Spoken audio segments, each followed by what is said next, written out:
کرنے والے اکثر گائے کہ او بھائی بہت اہم مسئلہ ہے, اس کا کلپ بنا کے ابھی نہیں چلائے تو قربانی کے جانور کی جگہ تم کو کھڑا کر دوں گا میں. دیکھو آج کل ایک بہت بڑی کوتاہی ہو رہی ہے, اجتماعی قربانیوں میں لوگ نوٹ کما رہے ہیں.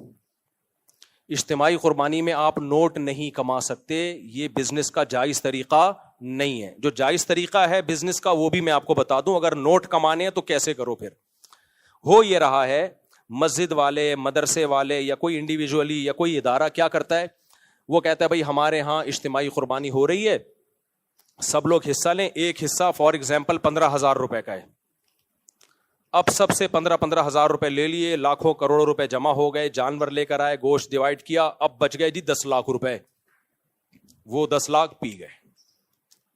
یا وہ مدرسے کا پروفٹ سمجھ لیا کہ یہ مدرسے کا کیا ہے, پروفٹ ہے, تو یہ جائز نہیں ہے. وہ 10 لاکھ روپے آپ کو سب میں کو ڈیوائڈ کرنے پڑیں گے, واپس کرنے پڑیں گے. وہ مدرسے کا پروفٹ, کیونکہ اگر آپ مدرسے کا وکیل بن کے اجتماعی قربانی کر رہے ہیں تو مدرسہ پروفٹ اگر رکھ رہا ہے تو اس کا مطلب مدرسہ بزنس کر رہا ہے. تو قانونی ادارہ بھی ایک شخص واحد شخص کی طرح ہوتا ہے, جس کو شخص قانونی کہتے ہیں. سمجھ رہے ہیں کہ نہیں سمجھ رہے؟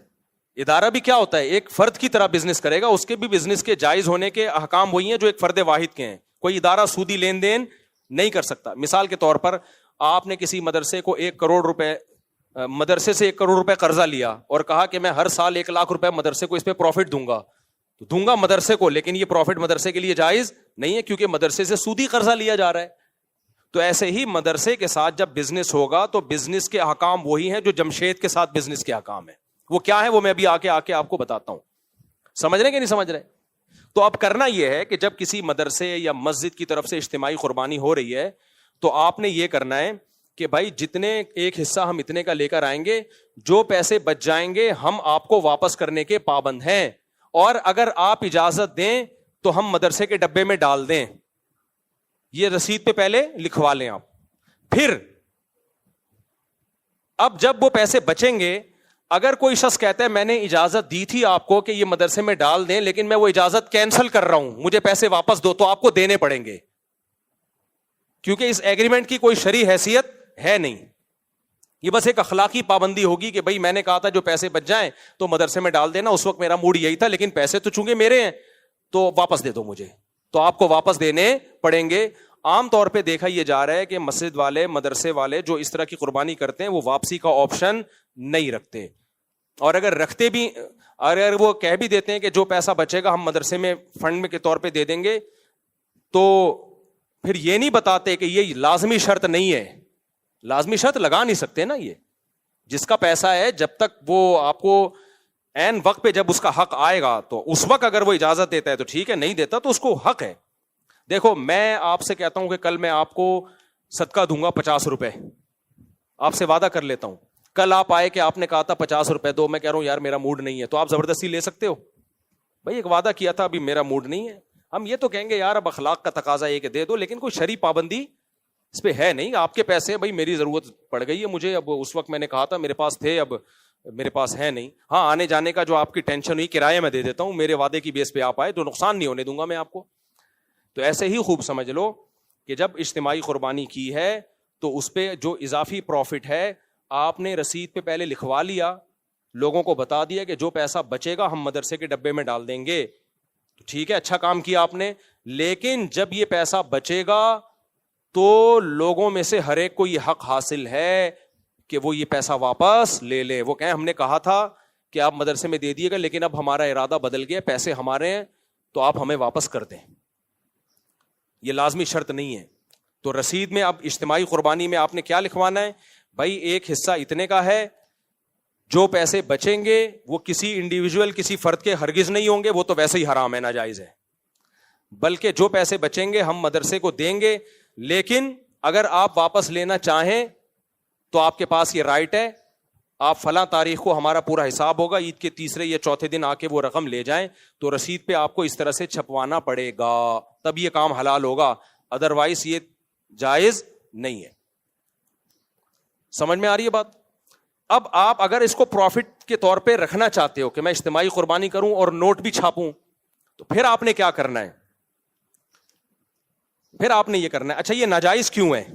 یہ جو پہلا طریقے میں بزنس ناجائز کیوں ہے؟ ناجائز اس لیے ہے کہ آپ جب اجتماعی قربانی کرتے ہو تو آپ لوگوں کے نمائندے ہوتے ہو ان کے لیے جانور خریدنے کے لیے. وکیل موکل سے کمیشن تو لے سکتا ہے بتا کے. دیکھو وکیل کی دو قسمیں ہوتی ہیں. اب یہ تھوڑا پیچیدہ مسئلہ ہو جائے گا نا, عوام کو سمجھانا تھوڑا سا. وکیل کیا کر سکتا ہے, آپ نے مجھے کہا مفتی صاحب میرے لیے گائے خریدو, میں گائے خریدی آپ کے لیے, راستے میں پہنا دی کسی کو میں نے مہنگے داموں کر کے, کیا میں پروفٹ رکھ سکتا ہوں؟ وہ نہیں رکھ سکتا. بھائی آپ نے تو دوسرے کے رزق پہ خریدی ہے. اگر یہ گائے مر جاتی تو آپ کس سے پیسے لیتے؟ اس سے لیتے. یار تمہاری گائے تھی اس کو چھین کے بھاگ گیا, میں تو تمہارے لیے لینے گیا تھا. تو اس پہ کوئی پروفٹ نہیں رکھ سکتے آپ. جو ایکسپینسز آئے ہیں وہ لے سکتے ہو, جو جتنا خرچہ آیا ہے. پروفٹ اگر آپ نے لینا ہے تو پھر شریعت کا اصول کیا ہے؟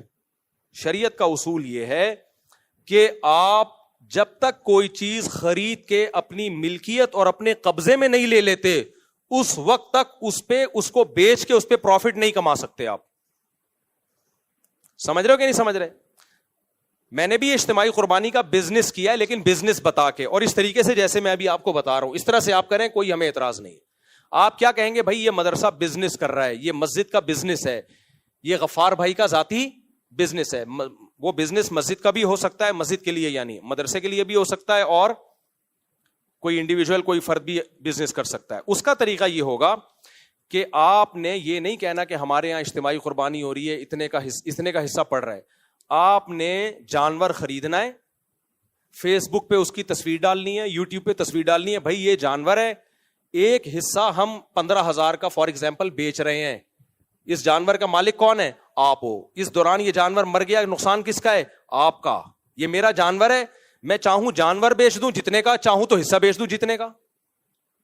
تو یہ میرا جانور ہے, میں نے کتنے کا خریدا یہ آپ کا ہیڈک نہیں ہے. جو لوگ خریدنا چاہتے ہیں 15,000 کا ایک حصہ ہے, خرید لیں. سمجھ رہے ہو کہ نہیں سمجھ رہے؟ تو وہ 15,000 کا جب خریدیں گے, دو دوسرے نے بھی 15,000, تو یہ 7 حصے آپ نے دوسروں کو بیچ دیے. گویا آپ کی پوری گائے بک گئی. اس پہ جو پروفٹ ہوا وہ کس کا ہے؟ بولو, آپ کا. اب اگر گائے ہلاک ہوتی ہے بکنے کے بعد تو نقصان ان کا ہے, اس سے پہلے ہلاک ہوتی ہے تو نقصان کس کا ہے؟ آپ کا. اس کنڈیشن میں لانا پڑے گا اس بزنس کو. یعنی آپ نے خریدنا ہے, خریدنے کے بعد اپنے قبضے میں لینا ہے. اب تک وہ گائے کس کی ہے؟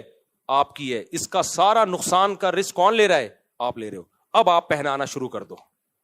پہناتے ہی ہیں, بیچتا کون ہے؟ سمجھ میں آ رہی ہے بات کہ نہیں آ رہی؟ اور آسان طریقہ بتاتا ہوں.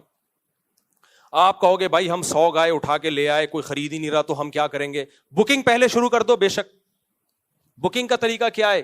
آپ بولو بھائی میرا ارادہ ہے قربانی کا, اور میں جو حصہ لینا چاہے تو میرے پاس حصہ بک کرا دے, اور میں نے ریٹ رکھے فار ایگزامپل 15,000 روپے. تو جو لوگ اس میں دلچسپی لیتے ہیں پیسے دے دیں ایڈوانس میں, لیکن یہ صرف بکنگ ہوگی, یہ ڈن نہیں ہے ابھی سودا. جب میں جانور لاؤں گا, آپ کو جانور دکھاؤں گا, اس کے بعد آپ اگر خریدنے میں دلچسپی رکھتے ہو تو سودا ڈن کر دینا, نہیں رکھتے ہو تو 15,000 واپس لے لینا. سمجھ میں آ رہی ہے بات کہ نہیں آ رہی؟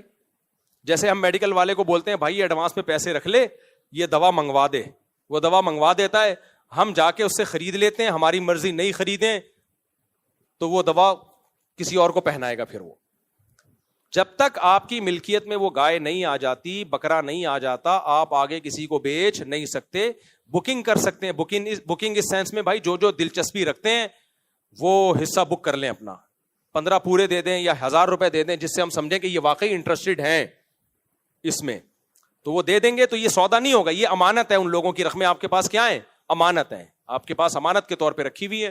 آپ نے اپنے پیسوں سے جا کے یا انہی پیسوں سے جا کے, آپ نے وہ پیسے تو کوئی بھی لگیں تو اس میں کوئی فرق نہیں ہے, لیکن ان کو آپ نے واپس کرنے پڑیں گے. وہ آپ نے جا کے جانور خریدا, پھر ہر جانور آپ کو دکھا کے, کیونکہ دیکھے بغیر اگلا خرید بھی نہیں سکتا شریعت میں. قبضے میں لے لیا, آپ اس کو بولیں بھائی یہ جانور ہے, یہ گائے ہے, یہ فیس بک پہ تصویر یا واٹس ایپ پہ تصویر بھیج دی, بھائی یہ میرے پاس کھڑا ہوا ہے جانور, اب آپ بتاؤ خریدنے میں دلچسپی رکھتے ہو؟ وہ کہے نہیں بھائی یہ پتلی گائے ہے, موٹی گائے ہے, مجھے نہیں چاہیے, یا مجھے کوئی اور سے حصہ مل گیا ہے, تو اب آپ کو وہ واپس کرنا پڑے گا, کیونکہ سودا ڈن ہوا نہیں تھا. اب اگر آپ کہتے ہو یہ تو میرا نقصان ہے, میں اب یہ گائے کس کو پہناؤں, تو کوئی بات نہیں, کاروبار میں فائدہ بھی ہوتا ہے اور بولو نقصان بھی ہوتا ہے. میں نے یہ کام 8-10 سال کیا ہے, لیکن بتا کے کیا ہے کہ بزنس کر رہا ہوں, فی سبیل اللہ نہیں کر رہا. اس میں لڑکوں کو کہا ہوا تھا کہ کوئی بھی جانور جب آتا ہے لوگوں کو آپ نے دکھانا ہے, دکھانے کے بعد ان کو پورا رائٹ دینا ہے, لوگوں سے کہنا ہے یہ آپ کی گائے ہے, اس میں ایک حصہ 15,000 کا آپ نے پیسے ایڈوانس دے دیے, لیکن یہ حصہ 15,000 کا ہے, ہم بیچ رہے ہیں, لینا ہے لو, اگر نہیں لینا تو پورے 15 ہم آپ کو واپس کرنے کے لیے تیار ہیں, اور لینے کے بعد یہ حصہ آپ کا ہوگا. کیا مطلب, گائے اگر مر گئی تو ایک حصہ ہے تو 7واں حصے کا نقصان آپ کا ہوگا, ہمارا نہیں ہوگا, کیونکہ بکنے کے بعد اب اس کا رسک کون اٹھائے گا, آپ اٹھاؤ گے, جو خریدے گا وہ اب اس کے نفع نقصان کا ضامن ہے. سمجھ رہے کہ نہیں سمجھ رہے؟ تو کتنے میرے جھگڑے ہوتے تھے, میں جانور لایا تو 40 جان 100 گائے لایا, 8-10 سال میں نے یہ بزنس خود کیا ہے, خود منڈیوں میں گیا بھی ہوں جانور لینے کے لیے. اس میں اتنی ٹینشن ہوتی تھی جب میں جانور لے کے آتا تھا. اب جو ملازمین رکھے ہوئے ان کو میں نے کہا بھائی یہ گائے جو ہے غفار بھائی کا حصہ ہے, اس کو غفار بھائی کو آپ نے بتا دیا؟ وہ کہہ رہے نہیں بتایا نہیں. وہ کہہ رہے بھائی ہم نے تو پہلے اجازت دی ہوئی تھی. تو پھر میری لڑائی ہوتی تھی کہ میں جو منہ سے پھوٹ رہا ہوں اس کو آپ تصویر بھیجو, اس کو بولو بھائی یہ آپ کی گائے ہے, اس پہ آپ کا قبضہ ضروری ہے, ابھی تو یہ میرے قبضے میں ہے. تو آپ دیکھو گے, ٹھیک ہے, قبضے کا مطلب یہ نہیں کہ آ کے وہ جیب میں ڈالے گائے کو, قبضے کا مطلب بھائی یہ گائے ہے, ہم تخلیہ کا مطلب ابھی آپ کی ہے, میری نہیں ہے. اب یہ یہاں کھونٹے سے بندھی ہوئی ہے, صرف کھونٹا میرا ہے, گائے کس کی ہے؟ یہ رسی بھی ہم نے آپ کو گفٹ کر دی ہے, گائے آپ کی ہے. اب اس کے نفع نقصان کا کون ضامن ہے؟ آپ ہو. ہر گائے کے ہر حصے میں یہ ٹینشن اٹھاتا تھا میں. تو لڑکے بیزار ہو جاتے تھے, یار ان کو دلچسپی نہیں. میں نے کہا بھائی کسی کو دلچسپی ہو یا نہ ہو, شرعی طور پر اس کو حلال کرنے کے لیے یہ ضروری ہے کہ آپ اس کو گائے دکھائیں, اس کے بعد بولیں. وہ نہیں دیکھ رہا, اس کا کوئی نمائندہ دیکھے, اور نمائندے آپ خود نہیں ہو سکتے کہ میں آپ ہی کا نمائندہ بن کے قبضہ کر رہا ہوں. جو بیچنے والا ہے وہ خریدار کا نمائندہ نہیں بن سکتا. بھائی آپ کسی اور کو نمائندہ بنا لو, وہ آپ کی طرف سے گائے دیکھ لے اور ڈن کر دے. آپ امریکہ میں ہو, آپ نہیں آ سکتے. تو یہ بزنس اگر کرنا ہے تو پھر بزنس کا موڈ پورا جو ایک بزنس کا ایک اسٹرکچر ہے وہ اختیار کرنا پڑے گا. تو آج ہو یہ رہا ہے کہ کام بزنس کا ہو رہا ہے, لیبل اجتماعی قربانی کا لگ رہا ہے. تو میں نے تو 8-10 سال کیا, اس کے بعد مجھے اندازہ ہو گیا کہ یہ بہت بڑی ٹینشن ہے, لوگوں کو سمجھانا بہت مشکل ہے, ملازمین کو سمجھانا بہت مشکل ہے. اب بعض ہمارے لڑکے ایسی باریک گائے اٹھا کے لے آئے, تو میں نے کہا جس کا بتاؤ اب لوگوں کو یہ آپ کی گائے ہے, یہ 7 آدمی جن کے اس میں حصہ ہے ان کو دکھاؤ. وہ کہہ رہے ہیں وہ دکھائیں گے تو وہ لیں گے نہیں. میں نے کہا یہ تو حرام ہے ہمارے لیے, ان کو دکھاؤ بھائی آپ یہ پتلی گائے ہے موٹی گائے ہے جو بھی ہے, 15,000 کا ایک حصہ دے رہے ہیں, آپ کو ہڈیوں کا سوپ ملے گا, قبول ہے یا نہیں قبول ہے؟ تو اب جو امریکہ کینیڈا میں بیٹھا ہے اس کو دلچسپی نہیں ہوتی نا, کہہ رہے ہیں بھائی ہمارے کیا. ہم کہتے ہیں آپ کو دلچسپی نہیں ہے, لیکن شرعی طور پر حلال کرنے کے لیے کاروبار کو یہ ضروری ہے کہ آپ دیکھیں یا آپ کا کوئی نمائندہ دیکھ کے ڈن کرے, دیکھے بغیر ڈن کرنے کا کوئی اعتبار نہیں ہے. تو پھر وہ اس کو سوپ ہم نے دکھایا, ہڈیوں کا سوپ, کسی نے لے لیا, کسی نے بولا ہمیں نہیں چاہیے. وہ ٹینشن کس کی ہوئی؟ پھر وہ سوپ ہم نے اپنے بچوں کو پلایا. پھر سمجھ رہے کہ نہیں سمجھ رہے؟ تو اس میں لاس ہوا. تو یہ جب پراپر وے میں کام ہوگا تو حلال ہے, پراپر وے میں نہیں ہوگا تو یہ حلال نہیں ہے. تو اجتماعی قربانی میں خلاصہ یہ نکلا کہ آپ پروفٹ نہیں کما سکتے, اور اگر بزنس کرنا ہے تو لیبل کیا لگنا چاہیے؟ بزنس. اس میں کسی قسم کا لوگوں کو دھوکا بولو نہ ہو. ایک مسجد کی انتظامیہ کچھ دن پہلے میرے پاس آئی اور کہنے لگی مفتی صاحب ہم جو ہے وہ اجتماعی قربانی کرتے ہیں اور بزنس بھی کریں گے, اس میں پروفٹ بھی رکھیں گے. میں نے کہا پروفٹ تو انویسٹمنٹ کے بغیر ہو نہیں سکتا, آپ کا اپنا کتنا پیسہ لگ رہا ہے اس میں؟ کہنا ہمارا پیسہ تو نہیں لگ رہا ہے اس میں. تو کہنے لگے, میں نے کہا پھر تو بزنس, پھر تو پروفٹ حلال نہیں ہے.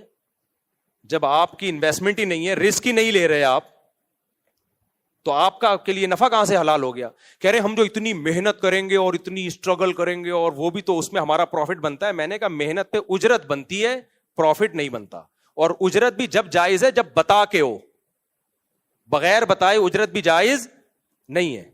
مثال کے طور پر کوئی انٹی یہاں سے گزر رہی ہیں سامان لے کے, آپ نے انٹی کی مدد کی, سامان اٹھا کے ان کے گھر تک پہنچایا. پہلے زمانے میں لوگ کرتے تھے, کوئی ایجڈ خواتین ہیں تو نوجوان لوگوں کو خدمت کا جذبہ تھا, بھائی انٹی ہم پہنچا دیتے ہیں آپ کے گھر سامان. اب آپ نے گھر میں سامان پہنچایا, آپ نے کہا 500 روپے دے دیں انٹی. وہ کہیں گے بھائی 500 روپے, کہنے مزدوری کے پیسے نہیں ہوتے کیا؟ ہوتے ہیں, لیکن پھر مزدور پہلے ایگریمنٹ کرتا ہے, پروفٹ تو پھر بھی نہیں ہے.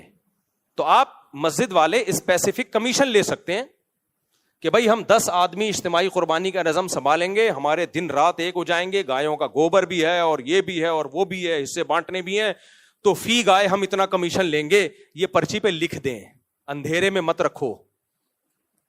لوگ سمجھ رہے ہوتے ہیں یہ فی سبیل اللہ ہماری خدمت ہو رہی ہے, حالانکہ وہ کمیشن بھی رکھ رہے ہوتے ہیں, پیسے بھی رکھ رہے ہوتے ہیں. تو یہ صحیح نہیں ہے.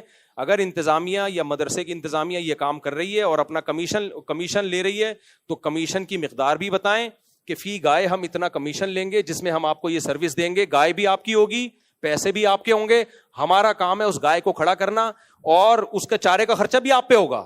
ہمارا کام ہے اس گائے کو ماہر قصائی سے ذبح کروا کے گوشت آپ تک پہنچا دینا.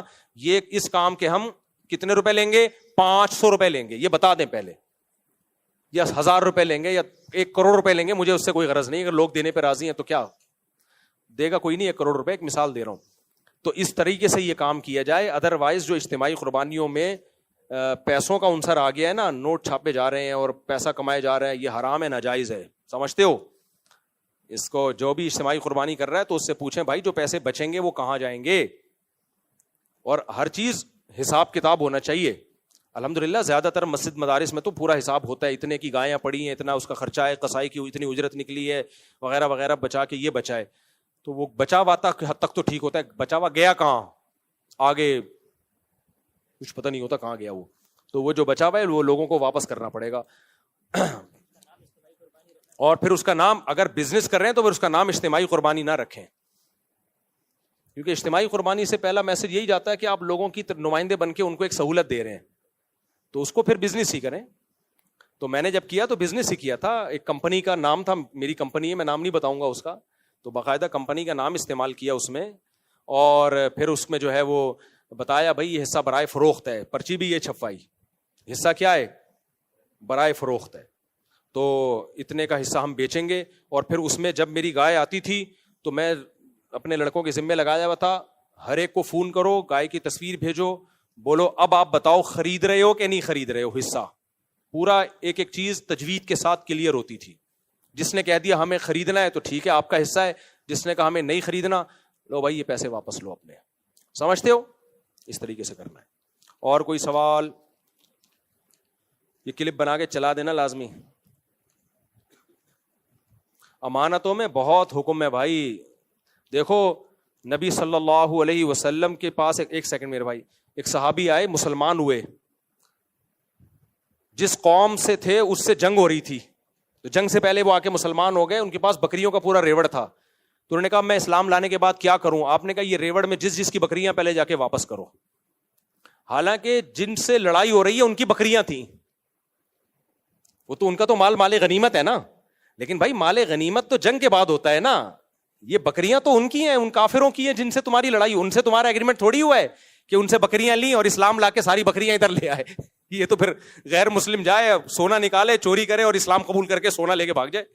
تو نبی نے جو دشمن تھے لڑ رہے تھے ان کے بارے میں ان صحابی کو کہا کہ تم مسلمان تو ہو گئے ہو, لیکن جس کی بکری ہے اس کے حوالے کرو, اس کے بعد ہمارے ساتھ میدان جنگ میں شامل ہو, پھر اسی قوم کے خلاف لڑو جن کی بکریاں تھیں. اتنی مالی معاملات میں اسلام نے ہم کو فیئر رہنے کا حکم دیا ہے. اور آج پتہ ہی نہیں چلتا کتنا پیسہ آ رہا ہے, کہاں جا رہا ہے. ایسے بھی بعض محتمم, زیادہ تر صحیح ہوتے ہیں الحمدللہ, لیکن مدارس کے بعض محتمم میں نے دیکھے ہیں, بعض لوگ وہ کیا کر رہے ہیں, مدرسے کے لیے گائے لینے گئے, اپنی نیت سے خریدی, اور جیسے گائے خریدی 50,000 کی, ایک مثال دے رہا ہوں, اور مدرسے کو 55,000 کی بیچ دی. ابے یہ کیا ہو رہا ہے؟ آپ جب مدرسے کے وکیل بن کے جا رہے ہو تو آپ اپنے لیے خرید ہی نہیں سکتے بھائی. آپ جب خرید رہے ہو اپنے لیے تو وہ مدرسے کے لیے ہو, پھر وہی آپ مدرسے کو بیچ رہے ہو, یعنی اپنے آپ کو بیچ رہے ہو. یہ ڈرامے بھی ہوتے ہیں بعض جگہ. نہیں آئی سمجھ میں بات؟ میں اس کی ایک مثال دیتا ہوں. غفار بھائی نے آپ کو 1,00,000 روپے دیے اور بولا جا میرے لیے گائے لے کر آ. آپ نے 1,00,000 کی گائے خریدی غفار بھائی کے لیے, اور پھر دل میں یہ نیت کی کہ غفار بھائی تو یہاں ہے نہیں, میں غفار بھائی کا نمائندہ بھی ہوں اور میں خود ستار ہوں, تو میں ستار بن کے غفار کو یہ 1,00,000 کی گائے 1,10,000 میں بیچتا ہوں. یہ جائز ہے کیا؟ نہیں جائز. سمجھ میں آ رہی ہے بات؟ دوبارہ سے جمشید نے بھیجا آپ کو, جا بھائی تو جا میں تیرے سارے خرچے اٹھاتا ہوں, سب منڈی آنے جانے کا خرچہ میرے ذمے, بھلے تو خرچ کر لیکن ذمے کس کے ہے؟ میرے. وہاں چائے بھی پینا, کھانا بھی کھانا, یہ سارے ایکسپینسز میرے ذمے, بھلے اپنے پیسوں سے کھا لیکن ذمہ کس کا ہے؟ میرا ہے. اور تو میرے لیے گائے خرید. آپ گئے, آپ کا نام ہے وسیم, آپ نے وہاں جا کے 1 لاکھ کی گائے خریدی, خرچہ سارا کس کا ہو رہا ہے؟ ذمہ داری کون اٹھا رہا ہے؟ جمشید. پھر آپ نے کہا کہ یار یہ خریدی تو ہے, سارا خرچہ تو جمشید کے ذمہ, اگر یہ گائے مر جاتی تو نقصان بھی جمشید کا ہوتا, اور میں گیا بھی جمشید کی طرف سے, ساری دنیا کو پتا ہے میں جمشید کے لیے گائے خرید رہا ہوں, لیکن میں ہوں تو جمشید نہیں نا, میں ہوں وسیم. تو یہ گائے جو میں نے 1 لاکھ کی خریدی ہے, تو میں نے وسیم جو میں سچی مچی کا ہوں وہ بن کے میں نے جمشید کو 1,10,000 میں بیچی. اور پھر آپ نے جا کے جمشید سے کہا کہ یہ گائے 1,10,000 کی ہے. جمشید کہہ رہا ہے کیسے 1,10,000 کی ہے؟ بولو چھوڑو, میں نے جس سے خریدی ہے وہ اس نے 1,10,000 کی بیچی ہے, اور میں نے خریدی کس سے ہے؟ اپنے آپ سے خریدی ہے. تو بعض مدرسوں میں یہ بھی میں نے دیکھا ہے, بعض میں, سب زیادہ تر مدرسے ٹھیک ہی ہوتے ہیں الحمدللہ, کہ وہ محتمم کمبخت کیا کر رہا ہے, پہلے 50 گائے خریدتا ہے اپنے لیے, پھر وہ گائے پروفٹ رکھ کے بیچتا ہے کس کو؟ مدرسے کو. حالانکہ وہ جو اپنے لیے خرید رہا ہوتا ہے تو اس کا رسک سارا مدرسے کے ذمے ہوتا ہے, اس کا آنے جانے کا خرچہ اور وہ سب کچھ ایکسپینسز کس کے ذمے ہوتے ہیں؟ مدرسے کے ذمے ہوتے ہیں. تو یہ جائز نہیں ہے کہ آپ ایک ہی طرف سے وکیل بھی بن رہے ہو اور موکل بھی بن رہے ہو, یہ نہیں ہوتا. اس زمانے میں کوئی مالی معاملات میں ٹھیک ہو جائے نا, بس وہ جنت میں جائے گا, مذاق نہیں. بہت گڑبڑے ہیں پیسوں میں. ٹرسٹ لوگ کیا کرتے ہیں, آپ نے ٹرسٹ بنا لیا بہترین قسم کا, غریبوں کو راشن بانٹوں گا, اور اپنی راشن کی دکان بھی کھول لی فوراً. اب آپ تھر میں 1 کروڑ کا راشن بانٹ رہے ہو, وہ سارا 1 کروڑ کا راشن کہاں سے جا رہا ہے؟ بولو, آپ کی دکان سے جا رہا ہے. ایک صاحب نے ایسا کیا, میں نے کہا میرے بھائی یہ 1 کروڑ کا راشن آپ ہی کی دکان سے جا رہا ہے, یہ تو آپ کا بزنس چمک رہا ہے. تو کہتے ہیں اس میں غریب کا نقصان کیا ہے, میں سستا دے رہا ہوں. بات معقول ہے بھائی, اگر آپ سستا دے رہے ہیں تو آپ سے لیں, بے شک پھر آپ کا فائدہ ہو جائے تو کوئی غلط بات نہیں ہے. میں نے کہا آپ کہاں سے لے رہے ہو؟ جتنا سستا آپ ٹرسٹ کو بیچ رہے ہو اس سے زیادہ سستا آپ کہیں سے اٹھا رہے ہو, تو آپ اپنے ٹرسٹ کا مال ڈائریکٹ وہاں سے کیوں نہیں اٹھا لیتے؟ نہیں آئی میرا خیال ہے بھائی, آپ اپنے ٹرسٹ کا مال ڈائریکٹ وہاں سے اٹھاؤ جہاں سے آپ اپنے جنرل اسٹور کا مال اٹھا رہے ہو, اپنے گودام کا مال اٹھا رہے ہو. پھر آپ کے لیے حلال ہے. یہ پوری دنیا میں اتنا سستا کہیں اویلیبل ہی نہیں ہے, آپ کی دکان میں سب سے سستا, پھر آپ اٹھا لو بھائی, کوئی بات نہیں. غریب کو بھی فائدہ ہے سستے میں, ٹرسٹ کو بھی فائدہ ہے, آپ کو بھی فائدہ ہے. لیکن ہو ایسا نہیں رہا ہوتا, ہول سیلر کوئی اور ہے. تو آپ اتنا مال جب کروڑوں کا اٹھا رہے ہو تو اس ہول سیلر سے اٹھاؤ نا جو سب سے کم ریٹ لگائے. تو سب سے کم تو وہ لگا رہے جس سے آپ لے رہے ہو. کہتے ہیں اس تک ہماری رسائی نہیں ہے, تو تم نے مال وہاں سے کیسے اٹھا لیا اگر تمہاری رسائی نہیں ہے اس تک؟ یہ 2 نمبریاں ٹرسٹوں میں ہو رہی ہیں. نہیں آئی میرا خیال ہے بات. بالکل ایسی جیسے اسکول کا یونیفارم خریدو تو کہاں سے ملے گا؟ اسکول سے ہی ملے گا. یہ ایسا یونیفارم ہے, آج تک کوئی ٹیلر مارکیٹ میں ایسا پیدا ہوا ہی نہیں ہے کہ وہ یونیفارم کسی کا باپ بھی بنا سکے. یہ سب غلط طریقے ہیں پیسہ کمانے کے, یہ دھندے چل رہے ہیں. اللہ بچائے یار, انسان کا بچہ بننا, خدا کی قسم ہمارے حضرت فرماتے تھے سب کچھ ملے گا مارکیٹ میں, انسان نہیں ملے گا. انسان کا ملنا بہت مشکل ہے. اور یہ حضرت نے پتہ ہے کب کہا تھا؟ جب حضرت چاہتے تھے اپنا نائب کسی کو بناؤں. میرے شیخ مفتی رشید احمد صاحب پہ بہت ان پہ اشکالات ہو سکتے ہیں, ان کی رائے سے اختلاف ہو سکتے, ان کے تقوی پر آج تک کسی نے انگلی نہیں اٹھائی. بہت پرہیزگار تھے, بہت پرہیزگار تھے. جنہوں نے ان کے ساتھ وقت گزارا ان کو پتا ہے کیسے اللہ والے تھے. وہ کہتے تھے میں کس کو اپنا نائب بناؤں کہ میرے بعد میری گدی وہ سنبھالے. 8-10 سال انہوں نے کوشش کی. فرمایا ایسا میں نے آزمایا نا, لیکن انسان نظر نہیں آتا, جو ان کا ایک معیار تھا. پھر بنایا حضرت مفتی عبد الرحیم صاحب کو. مفتی عبد الرحیم جو میرے شیخ ہیں, تبھی میں کہتا ہوں مفتی عبد الرحیم صاحب پہ جب اعتراضات کیا کرو نا, تو جو دور ہے وہ تو اعتراض کرے گا ان کے اوپر. کوئی بوٹ پالیشیا کہے گا, کوئی سرکاری ملا کہے گا, کوئی کیا کہے گا, کوئی کیا کہے گا. میں نے بھائی 30 سال گزارے ہیں ان کے ساتھ, میں آپ کے ان باتوں سے متاثر نہیں ہوں گا.